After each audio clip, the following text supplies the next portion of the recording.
अस्सलामुअलैकुम guys, welcome back to Fawas fitness. सबसे पहले आप सब लोगों को जश्न आज़ादी मुबारक। ओके, आज की वीडियो जो है वो पाकिस्तान से ही रिलेटेड मैंने बनाई है क्योंकि अभी 14 अगस्त गुजरी है, तो मैंने सोचा कि क्यों ना पाकिस्तान की जो हमारी जो फिटनेस इंडस्ट्री है, हमारी जो अवेयरनेस है, मेंटल अवेयरनेस है अबाउट फिटनेस एंड हेल्थ, वो लोगों में कितनी कम है और हम लोग उस चीज़ में कितना लैक करते हैं। तो मैंने सोचा उसके ऊपर आज वीडियो बना ली जाए और लोगों को इन्फॉर्म किया जाए कि हम लोग कितना पीछे हैं, कितना हम लोग लैक करते हैं information about fitness and health की अवेयरनेस हम लोगों में कितनी कम है। तो और उसकी वजह से हम लोगों ने हिस्ट्री में कितना नुकसान उठाया और फ्यूचर में कितना नुकसान उठा रहे हैं और उठाएंगे। आज हम उसकी फैक्ट्स एंड फिगर्स की बात करेंगे और मैं आप लोगों को वो रीज़न भी बताऊंगा जिनकी वजह से हम लोग जो है फिटनेस और हेल्थ में और फिज़िकल एक्टिविटीज़ में इतना लैग करते हैं और इतना पीछे हैं। So let's go. सबसे पहले तो मैं आप लोगों को ये बताता चलूँ कि पाकिस्तान में हर 10 में से 2 बंदे को इन्फॉर्मेशन है अबाउट हेल्थ एंड फिटनेस। अब वो उस पर काम करते हैं नहीं करते वो एक अलग चैप्टर है, लेकिन सिर्फ 10 में से 2 बंदों को इन्फॉर्मेशन है कि फ़िटनेस और हेल्थ जो है वो भी इम्पॉर्टेंट होती है आपकी लाइफ के लिए। तो आप लोग देख सकते हैं कि बाकी के जो 8 लोग हैं उनको कोई इन्फॉर्मेशन भी नहीं है, कोई नॉलेज नहीं है कि हेल्थ एंड फिटनेस अवेयरनेस उनको है ही नहीं कि ये भी कोई चीज़ होती है, इस पर भी हम लोगों ने काम करना है। तो मतलब आप लोग यहाँ से अंदाज़ा लगा सकते हैं कि हर 10 में से सिर्फ 2 बंदों को information about health and fitness और बाकी के जो 8 लोग हैं they know nothing about health and fitness और वो अपनी डेली लाइफ रूटीन में उसकी ज़रा सी भी इम्पोर्टेंस नहीं रखते हैं। ओके, फिर उसके बाद मैं आप लोगों को बताता चलूँ कि पाकिस्तान के अंदर 46% लोगों की हर साल डेथ होती है due to non communicable disease. Non communicable disease वो डिजीज़ होते हैं जो कि आपकी बॉडी के अंदर बहुत ही माइन्यूट लेवल में बिल्ड होना स्टार्ट होते हैं, फिर उसके बाद आहिस्ता आहिस्ता वो आपकी बॉडी के अंदर इतना ग्रो कर जाते हैं कि आपकी जो है डेथ कॉज हो जाती है। Just like cancer, diabetes, sugar, BP, cholesterol, फिर उसके बाद हाइपरटेंशन, हाइपरग्लाइसीमिया और इस तरह की बहुत सारी और डिजीज़ हैं जो कि आपकी बॉडी के अंदर ग्रो करती रहती हैं और जो कि बहुत टॉक्सिक लेवल पे पहुंच जाती हैं, जिसके बाद आप उससे रिकवर आप लोग नहीं कर पाते हो, जिसकी वजह से आपकी डेथ कॉज हो जाती है। तो पाकिस्तान में 46% लोगों की हर साल डेथ हो रही है due to non communicable disease. और इन डिजीज़ की कॉज होने की वजह यही है कि हम लोग फिज़िकली और मेंटली बहुत ही इनएक्टिव हैं। हम लोगों की डेली लाइफ की रूटीन में कोई फिज़िकल एक्टिविटी है ही नहीं। हम लोग सिर्फ ऑफिस गए, वापस आए, सो गए, खाना खाया और मतलब यही आपका जो सेडेंटरी लाइफस्टाइल है, इसकी वजह से हम लोगों के अंदर ये डिजीज़ जो हैं वो कॉज होते जा रहे हैं। ओके, साथ ही साथ मैं आप लोगों को ये बताता चलूँ कि MET रेट जो होता है, मेटाबॉलिक इक्विवेलेंट रेट, जो कि बेसिकली आप जब रेस्टिंग पोजीशन में होते हो तो आप कितनी ऑक्सीजन कंज्यूम कर रहे होते हो, ये उसका रेट होता है। तो पाकिस्तान के अंदर जो आपका मेन के अंदर 350 MET रेट था 1997 के अंदर, जो आपका वीकली पर आवर के हिसाब से जिन्होंने रेट लगाया था रिसर्च के मुताबिक 350 MET था, जो कि ड्रॉप होकर 2006 के अंदर 253 पे आ गया था। और इसी तरह वुमेन का जो था वो 380 MET से ड्रॉप होके 243 पे आ चुका था। और रिसेंट जो रिसर्चेज हुई हैं उनके मुताबिक पता लगा है कि 2016 तक जो रिसर्च हुई है उसमें पता लगा है कि 180 to 200 के बीच में जो अभी करंट सिनेरियो में वो है आ चुका है। और इवन कि अभी जो है क्या नाम है 2021 में उसकी रिसर्च अभी हुई नहीं है, तो मोस्ट प्रॉबली वो और ड्रॉप हो चुका होगा। तो आप लोग देख सकते हैं कि हम लोगों की जो ऑक्सीजन इनहेल करने की, ऑक्सीजन कंज्यूम करने की जो रेट है वो हर साल जो है वो कम होता जा रहा है, क्योंकि हम लोग इतना रेस्टिंग पोजीशन में रहते हैं कि हम लोग ऑक्सीजन जो है वो इनहेल कर ही नहीं रहे हैं। जिस तरह आप जब एक्सरसाइज कर रहे हो तो आपका सांस जो है वो फूलता है, आपका ब्लड फ्लो बॉडी में तेज़ होता है, तो आपकी बॉडी के जो ऑर्गन्स हैं वो ऑक्सीजन डिमांड करते हैं, तो इसलिए आप ब्रीथ जो है ज़्यादा फास्ट करते हो। तो अब हम लोग इतना रेस्टिंग पोजीशन में रहने लगे हैं कि हमारे जो क्या नाम है ऑक्सीजन की कंजप्शन है वो इतनी स्लो हो चुकी है कि हमारा जो MET रेट है, मेटाबॉलिक इक्विवेलेंट रेट जो है वो आहिस्ता आहिस्ता ड्रॉप हो जा रहा है। तो विच शोज़ कि हम लोग फिज़िकली कितने इनएक्टिव होते जा रहे हैं during the passing years. Okay, फिर उसी की बाद अगर हम ओबिसिटी की बात करें कि पाकिस्तान के अंदर ओबिसिटी कितनी है, तो पाकिस्तान जो है वो नंबर 9th पे रैंक होता है all over the world obesity में। तो मतलब पाकिस्तान के अंदर इतने ज़्यादा ओबीस लोग होते जा रहे हैं अकॉर्डिंग टू द रिसर्चेस कि पाकिस्तान जो है नंबर 9th पोजीशन पे आ गया ऑल अराउंड द वर्ल्ड। हालांकि हमारी कंट्री इतनी बड़ी नहीं है पॉपुलेशन वाइज भी और देखा जाए तो हमारा जो एरिया भी जो कवर्ड है वो इतना बड़ा नहीं है, पॉपुलेशन भी हमारी इतनी बड़ी नहीं है, जिस हिसाब से हम लोग हमारी कंट्री के अंदर जो है ओबेसिटी जो है वो ग्रो करती जा रही है, फैलती जा रही है। ओबेसिटी का मैं आपको बताता चलूँ, ओबेसिटी बेसिकली BMI के थ्रू जो है आप निकालते हैं। BMI जो होता है आपका बॉडी मास इंडेक्स होता है। बॉडी मास इंडेक्स बेसिकली एक फार्मूला होता है, वो उसमें अभी मैं नहीं जाऊँगा, वो करने के बाद, वो अप्लाई करने के बाद आपका जो है BMI निकलता है। उसकी जो रिज़ल्ट आते हैं उस पर आपको पता चलता है कि आपका जो है आप मोटापे में हो या आप हेल्थी में हो या उसमें हो। तो मैं आपको उसकी रेंज बताता चलूँ कि अगर आपका जो BMI का रिज़ल्ट है वो 18 से नीचे है तो इसका मतलब है कि आप अंडर वेट है, मतलब आपका जो वेट होना चाहिए आपका वेट नहीं है, इसका मतलब आप अनहेल्दी हैं, आपका वेट कम है। फिर उसके बाद 18 से 25 की रेंज में अगर आपका BMI आता है इसका मतलब आप नॉर्मल वेट है, आपका वेट जो है वो हेल्दी है। और अगर 25 से ऊपर आता है 30 की रेंज में तो इसका मतलब आप ओवर वेट है। और 30 से ऊपर ओबेसिटी आती है। तो ओवर वेट के बाद ओबेसिटी स्टार्ट होती है। और ओबेसिटी के 3 लेवल्स होते हैं, level 1, class 1, class 2, class 3। Classifications में उसको डिवाइड किया गया है क्लास 1, 2, 3 में। तो पाकिस्तान के अंदर तकरीबन 31% लोग जो हैं वो ओबेसिटी क्लास 1 में आते हैं और 29% जो है वो ओवर वेट में, मतलब 25 to 30 की रेंज में। फिर उसके बाद तकरीबन 17% लोग जो हैं वो क्लास 2 ओबेसिटी में आते हैं और 7% लोग जो हैं वो क्लास 3 ओबेसिटी में आते हैं। तो यहाँ से आप लोग अंदाज़ा लगा सकते हैं कि हमारी कंट्री के अंदर कितनी ओबेसिटी फैलती जा रही है।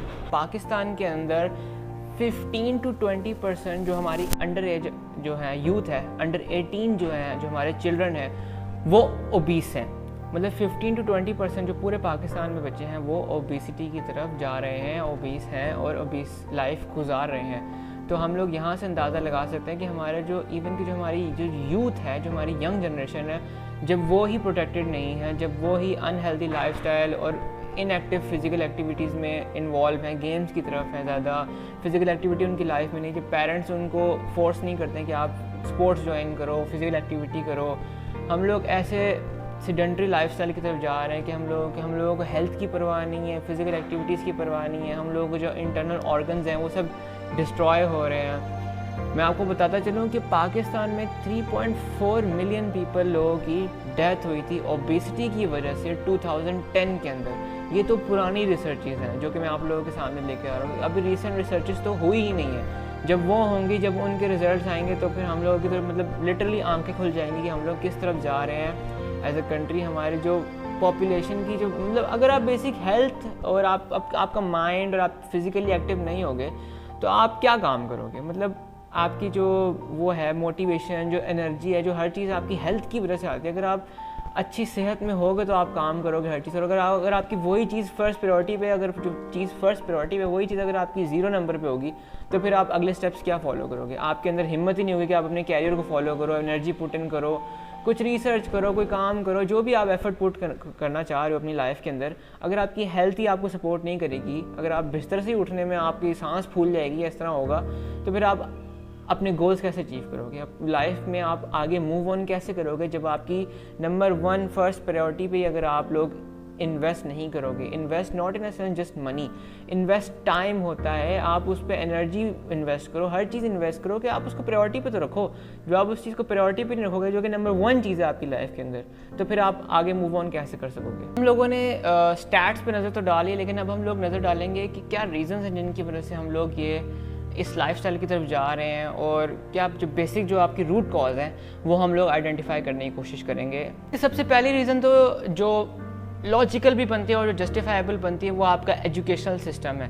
जो आपके एजुकेशनल सिस्टम है, जो आपकी जो यूथ है बेसिकली, क्योंकि वही जो आपकी नेक्स्ट जनरेशन, फिर उसके बाद नेक्स्ट जनरेशन जो आपकी यूथ है वही बड़े होकर आपकी नेक्स्ट जनरेशन बनती है। क्योंकि हमारे पेरेंट्स भी किसी टाइम पर बच्चे थे, वो भी स्कूल गए हैं, सारा कुछ हुआ है। अगर हमारे स्कूलिंग सिस्टम में ही ये चीज़ डाल दी जाए, इस चीज़ को प्रायोरिटी बना दिया जाए कि आपकी फ़िज़िकल एक्टिविटीज़ और आपकी जो हेल्थ है, आपकी मेंटल हेल्थ है, वो कितनी इंपॉर्टेंट है, आपने डाइट क्या खानी है, क्या नहीं खानी, क्या चीज़ आपको नुकसान दे सकती हैं, क्या चीज़ें नहीं दे सकती, ये सारी चीज़ें जो है अगर हमारे एजुकेशन सिस्टम में अगर डाल दी जाए तो मेरे ख्याल से कि हम लोग जो अभी हैं वो ना होते, हम लोग बहुत ही बेटर सोसाइटी होते, बहुत ही बेटर इकोनॉमी वाइज भी होते और बेटर यूथ भी होती, हमारी हेल्दी यूथ होती, फिट यूथ होती, क्योंकि हम लोगों को बेसिक चीज़ों का पता होता है, हम लोगों को नॉलेज होता है कि फ़िटनेस की कितनी इंपॉर्टेंस है हमारी डेली रूटीन में।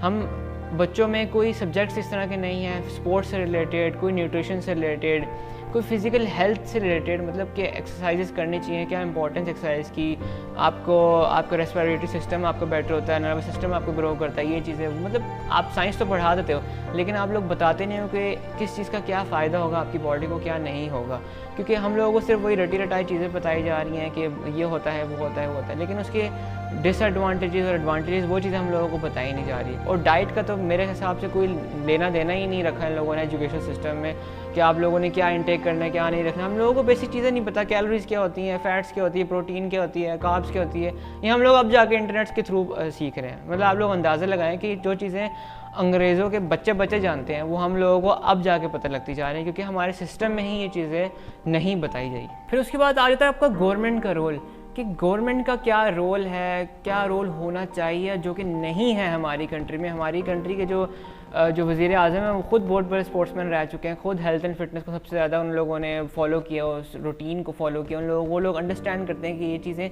कितनी इंपॉर्टेंट है लाइफ के अंदर। लेकिन वो खुद आजकल जो है पॉलिटिक्स में और सियासत में और वोट लेने के चक्करों में और इकॉनमी को ठीक करने के चक्करों में इतना स्टक हो चुके हैं कि उनको परवाह नहीं कि हमारी यूथ कितनी डिक्लाइनिंग फेज़ में जा रही है just because of unhealthy food, unhealthy lifestyle and routine, जो इनका सेडेंटरी लाइफस्टाइल बन चुका है। हर चीज़ हम लोगों की जो है वो हाई कैलोरी फैट हम लोग इंटेक कर रहे हैं, हाई फैट डाइट है हम लोगों की। हम लोग ट्रांसपोर्ट जो है वो हमेशा मोटर व्हीकल यूज़ करते हैं, पैदल हम लोगों ने चलना छोड़ दिए। बहुत सारी इस तरह की चीज़ें हैं जो कि हम लोगों को ठीक करनी है, गवर्नमेंट को ठीक करनी है। गवर्नमेंट अगर चाहे तो किसी भी चीज़ की अवेयरनेस जो है वो आराम से कर सकती है, ला सकती है लोगों में, क्योंकि अभी भी कोरोना आया, बहुत सारे अनपढ़ लोग हैं जिन लोगों को नॉलेज नहीं है बेसिक चीज़ों की, उन लोगों को भी अवेयरनेस पहुंच गया, अवेयरनेस उन लोगों को भी पता लग गया कि भाई कोरोना आ गया है, हाथ धो के रखने हैं, डिस्टेंस रखना है, इंजेक्शन लगानी है, वैक्सीनेशन करवानी है, वो पता लग गया। क्यों? तो गवर्नमेंट ने इस चीज़ को एम्फोसाइज़ किया। तो गवर्नमेंट अगर हेल्थ एंड फिटनेस को भी एम्फोसाइज़ करे तो वो आराम से उस चीज़ को प्रमोट कर सकती है, जो कि नहीं हो रहा। तो ये भी एक बहुत बड़ी रीज़न है हमारी कंट्री की declining in health and fitness, because government जो है उस चीज़ को प्रायोरिटी पे नहीं रख रही है, इंपॉर्टेंस नहीं रख रही है, जो कि अगर करे तो नेक्स्ट 15 to 20 ईयर्स के अंदर हम लोग खुद देखें कि कितना डिफरेंस हम लोगों को फील हो रहा है, कि फील होगा कि हमारी जो यूथ है अब कितनी एनर्जेटिक है, कितनी पॉजिटिव है, कितनी मोटिवेटेड है चीज़ों को करने में, कितनी एनर्जेटिक है। क्योंकि आप जब मेंटली फिट होते हो तो आप हर चीज़ जो है वो एनर्जी से करते हो, आपको मज़ा आता है वो चीज़ करने में। क्योंकि आप जब आपका जस्ट फॉर एग्जांपल गाड़ी का अगर इंजन अच्छा होगा तो गाड़ी अच्छे से चलेगी। तो हम लोगों के इंटरनली हम लोग डिस्ट्रॉय हुए हैं, तो बाहर से हम लोग क्या आउटपुट देंगे? As simple as that. Okay, फिर उसके बाद हम लोग खुद भी इतने कोई शरीफ नहीं है कि हम लोग गवर्नमेंट पे इल्ज़ाम डालते हैं। हम लोगों को खुद भी काफ़ी हद तक किसी ना किसी जगह से हम लोगों को इन्फॉर्मेशन मिलती है, हमें पता लगता है कि हेल्थ इंपॉर्टेंट है, फिटनेस इंपॉर्टेंट है, इतनी बड़ी टोन जो है वो अच्छी नहीं होती। हम लोगों को भी कुछ हद तक पता लग जाता है, लेकिन कुछ लोगों के माइंडसेट इस तरह के होते हैं कि हम लोग ढीठ हो जाते हैं। हम लोगों के ईगोइस्टिक माइंड्स हैं, जिस तरह के फॉर एग्जांपल मैंने खुद कुछ लोगों को देखा है जिनको बोलो कि यार तुम अपनी फिजिक चेंज करो, it's not good, it's unhealthy, तो वो आगे से बोलते हैं हम जैसे हैं हम ठीक हैं, हम खुश हैं, हमें रहने दो। भाई आप जैसे हो आप ठीक नहीं हो, आप बीमारी की तरफ जा रहे हो, आप अंडर वेट हो या फिर आप ओवर वेट हो, आप अपने आप को ठीक करो, आप हेल्दी वेट कैटेगरी में आओ, अपने आप को इतना हेल्दी बनाओ कि आप एटलीस्ट जो है आपको डिजीज़ ना लगें, आपको बीमारियां ना पकड़ें।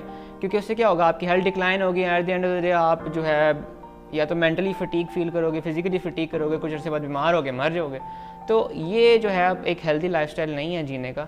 और कुछ लोगों को मैंने देखा है कि जिनको बोलो डाइट करो, जिम करो, तो बोले यार ये अमीरों की गेम है, डाइट शाइट हमसे नहीं होती, जिम से अमीर लोग जाते हैं, ये है वो है। तो भाई आप आउटडोर जिम जाओ, आप लोग outdoor workout, body weight workout करो, आप एक्सप्लोर तो करो चीज़ों को। ऑप्शंस आपके पास बहुत खुले हुए होते हैं, सिर्फ हम लोगों का मसला होता है हम लोग जो कुछ चीज़ नहीं करनी होती हम लोग फिर उसको इसके बहाने ढूंढते हैं कि हमने वो चीज़ नहीं करनी, हालांकि वो चीज़ हम लोग कर सकते होते हैं। हमारे पास हमेशा मल्टीपल ऑप्शंस अवेलेबल होते हैं। तो ये चीज़ है कि हम लोग अपने माइंडसेट जो है वो चेंज करें और बेटरमेंट की तरफ आएँ, अपनी गलतियों को जस्टिफाई करना बंद करें और ऑप्शंस जो हैं वो एक्सप्लोर करें कि हम लोग किस किस तरीके से अपने आप को बेटर कर सकते हैं फिज़िकली और मेंटली। तो इसकी तरफ आएँ हम लोग लाजमी। ओके गाइज, आई होप आप लोगों को वीडियो अच्छी लगी होगी, क्योंकि मैंने इस वीडियो में बहुत कोशिश किया कि ये चीज़ एक्सप्लेन करने की कि why fitness and health is so important in our country, और हम लोग कितना नुकसान उठा चुके हैं because of being lazy and pathetic human beings, और हम लोगों को किस तरफ जाना चाहिए और किस तरफ हम लोग नहीं जा रहे हैं। तो इस वीडियो को काइंडली प्रमोट करें, शेयर करें जितना आप लोग कर सकते हैं, ताकि उन लोगों को ये मैसेज पहुँचे जो कि ये इस तरह के लाइफस्टाइल गुजार रहे हैं, और गवर्नमेंट तक भी ये मैसेज पहुँचे ताकि वो लोग कुछ अवेयरनेस क्रिएट करना शुरू हों कंट्री में, क्योंकि हम लोग इतने डिक्लाइनिंग की तरफ जा रहे हैं कि हमारी जो अदर कंट्रीज़ हैं, जो हमारी कंपेटिटर कंट्रीज़ हैं, हम लोगों से बहुत आगे निकल रही हैं just because they are focusing more on their youth and mental activities and fitness. तो हम लोगों को भी इस चीज़ पे फोकस करना चाहिए because it is a very important chapter of our lifes. तो okay guys, I hope video अच्छी लगी होगी आप लोगों को। थैंक यू, अल्लाह हाफिज़, see you in the next video.